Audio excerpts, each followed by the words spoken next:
Hey guys, how's it going? Kripparrian here.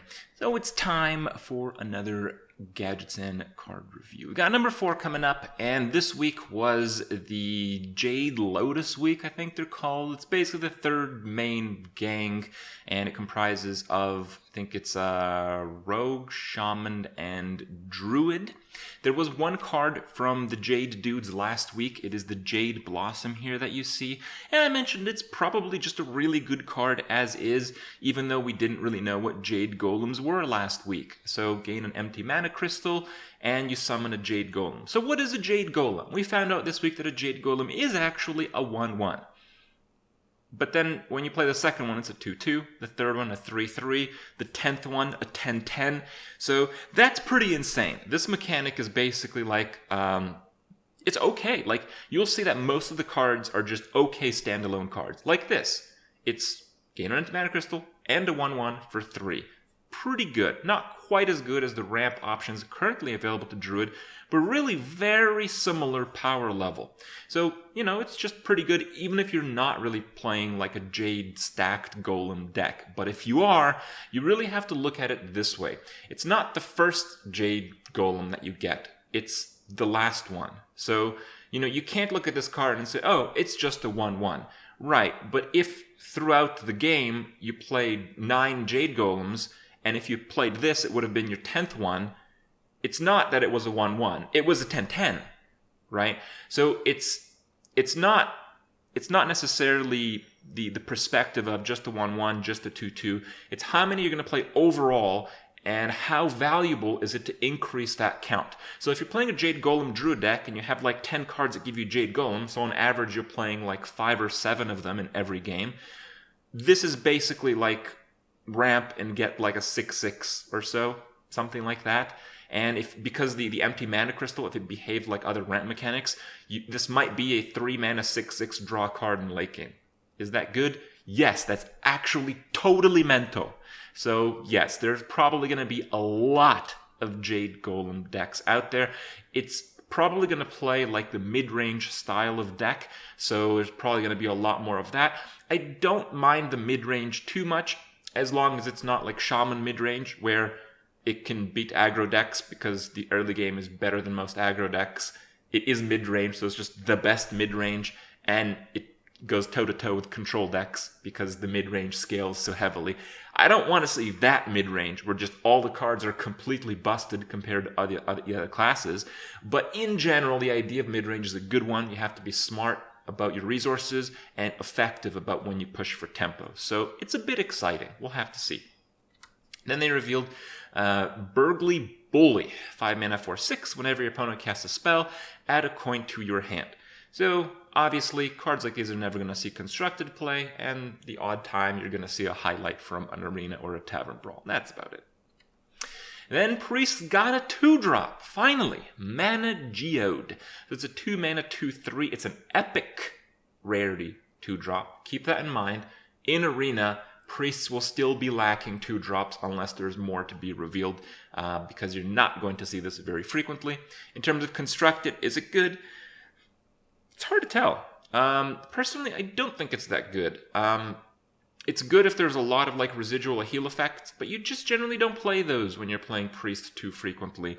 It's just not worth it to use your hero power on a Mana Geode if it's injured. I mean, you obviously get the refund. You spend 2 mana to heal a garbage minion, you get a 2/2, so you don't lose tempo anymore. But it's just not spectacular. It's just pretty okay. And because Priest has a crazy void for 2-drops, pretty okay might just mean it's going to be in every deck, but still I kind of doubt that.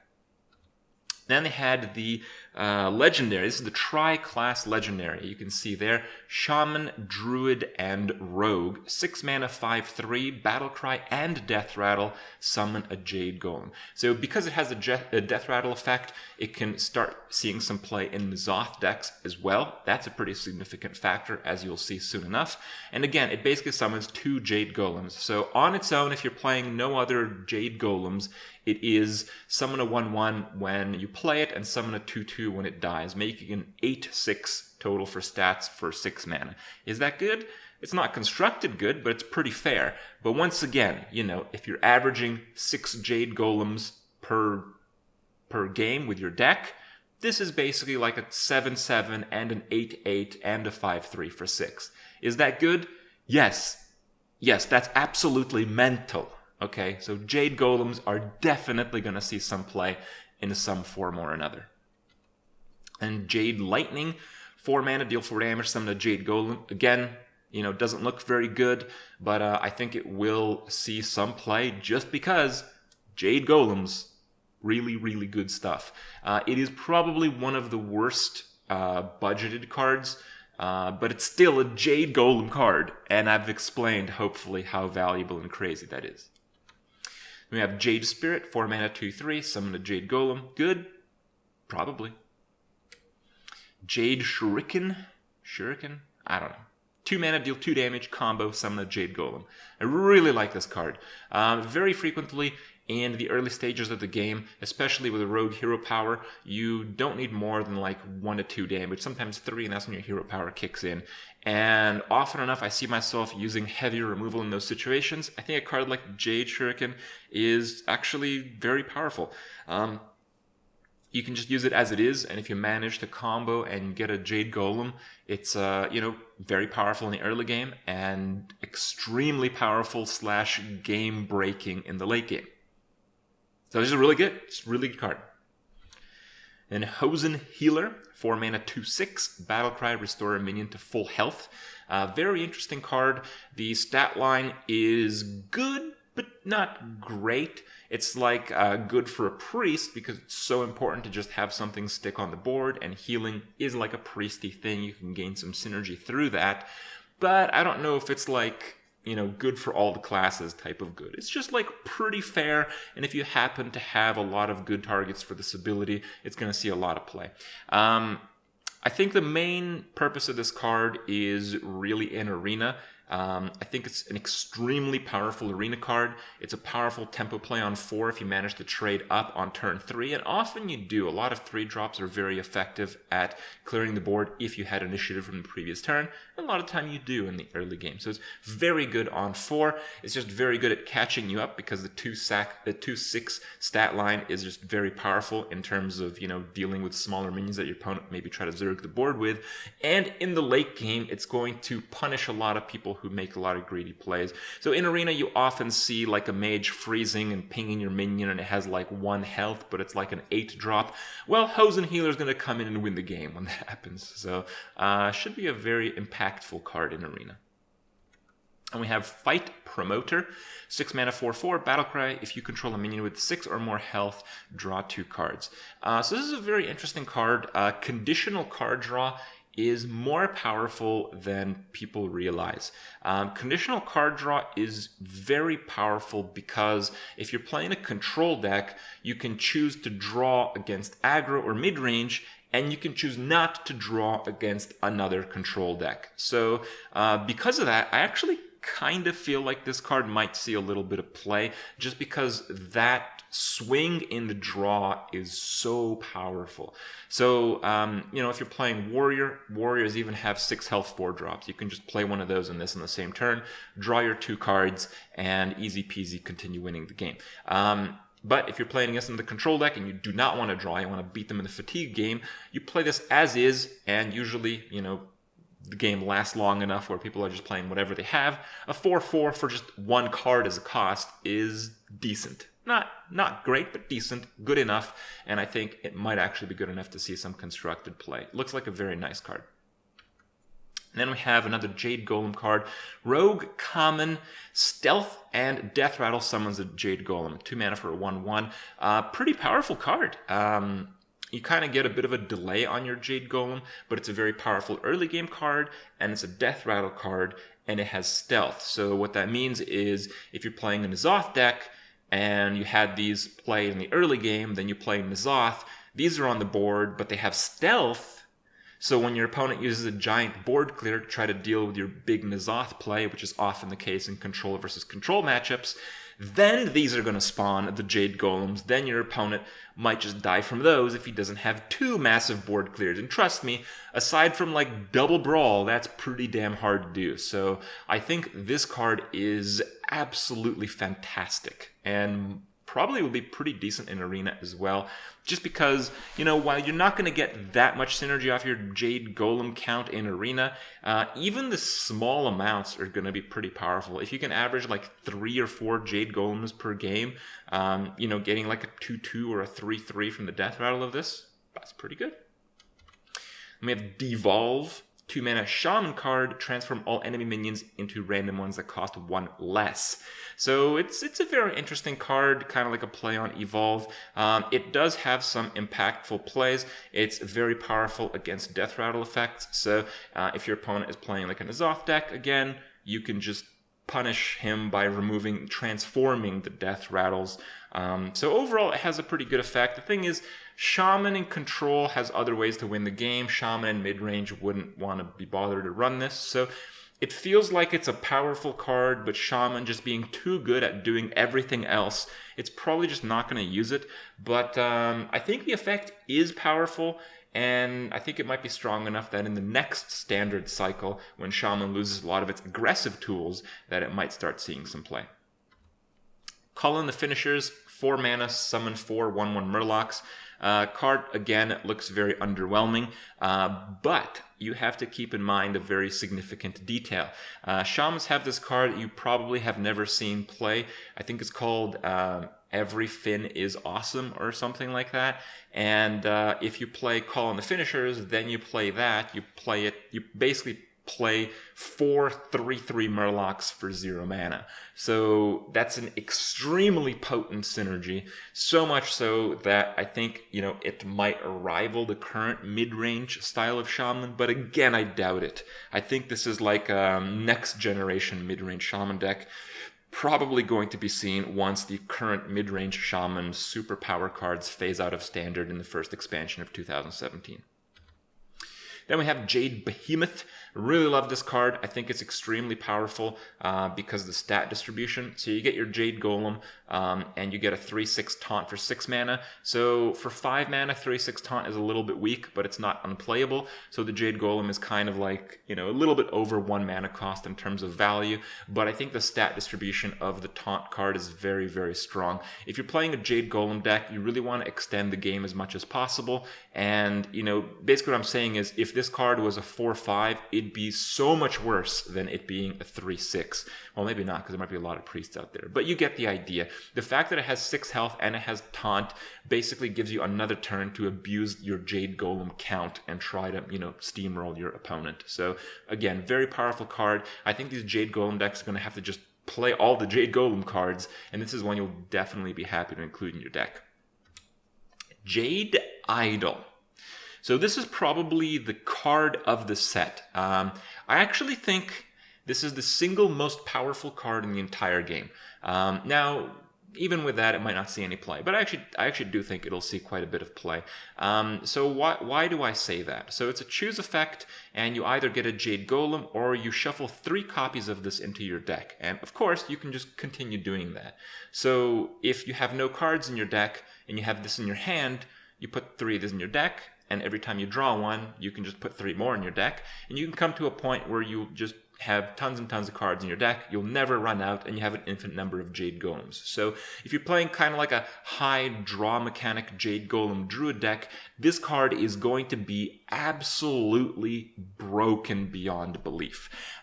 Because you'll have infinite value, you'll have infinite cards in your deck, you will never lose fatigue, and that's just completely insane. The reason I say it's the most powerful card in the game is because it is the single card that just by itself crushes and just completely hard counters an entire archetype. So I kind of like love and hate the card because of that. I love it because it's very interesting, but I hate it because it, you know, Blizzard talk about they don't want to release cards that limit design space. Well, what the hell is that then? Right? Like,